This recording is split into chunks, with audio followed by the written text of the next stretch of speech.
Artelia intervient sur des viaducs autoroutiers, sur des grands projets et des gros ouvrages tels que la Tour Eiffel, sur la majorité, voire même la totalité des prochains gratte-ciel qui vont émerger, qui vont être construits sur Paris et la région parisienne.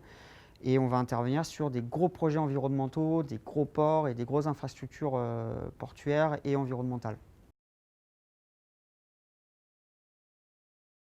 Donc Artelia a été missionné sur Notre-Dame par les autorités françaises pour effectuer un état sanitaire des dégâts qui ont été occasionnés par l'incendie. L'organisation de l'intervention sur Notre-Dame a été une organisation quasi militaire, c'est-à-dire que dès le début, on ne savait pas du tout à quoi s'attendre.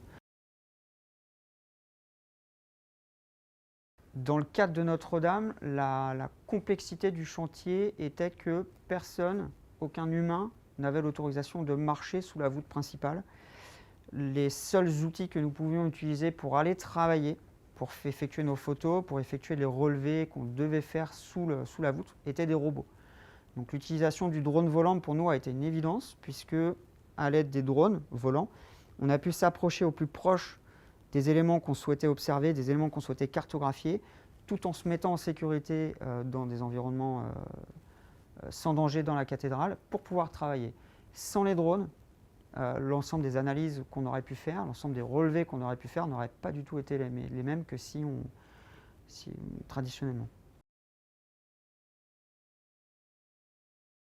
Pour moi, la première connexion entre l'incendie de Notre-Dame et les drones, ça a été dès le premier soir, avec l'utilisation des drones pour avoir cette vue d'ensemble de l'incendie. Où l'huile secours ont déployé des drones assez rapidement pour avoir cette vue d'ensemble, pour améliorer l'intervention des secours sur site. Et c'est là où on se rend compte qu'il n'y a que le drone qui permet d'avoir ce type d'image, c'est que très rapidement on fait décoller le drone et on a la vue d'ensemble de ce qui se passe. Pour la mission Notre-Dame, depuis le début de l'intervention des pompiers jusqu'aux travaux qui sont en cours et actuellement en cours sur Notre-Dame, on utilise des robots. Dès le début des pompiers, ça a été l'utilisation de Colossus, puisque dès que la voûte a menacé de s'effondrer, on a été obligé d'envoyer des robots, puisqu'on n'a pas envoyé d'humains, pour une raison logique, c'est qu'on n'a pas voulu mettre en danger d'hommes. Nous, notre intervention, ça a été d'utiliser des robots pour effectuer des captations, effectuer des prises de vue, effectuer des mesures 3D au plus proche des environnements et des objets et des débris qui sont tombés dans la cathédrale. Et aujourd'hui, l'utilisation des robots, c'est d'évacuer ces débris, de nettoyer l'ensemble des débris qui sont à l'intérieur de la cathédrale en toute sécurité. C'est-à-dire que l'utilisation des robots, que ce soit des drones roulants ou des drones volants, ce que nous on a déployé dans le cadre de notre mission, est indispensable pour éviter de mettre en danger quelconque personne qui interviendrait sous la voûte. Pour moi, le retour d'expérience de Notre-Dame, c'est qu'on se rend compte que le drone, de par sa flexibilité et sa rapidité de mise en œuvre, est un outil extrêmement précieux pour les services de secours.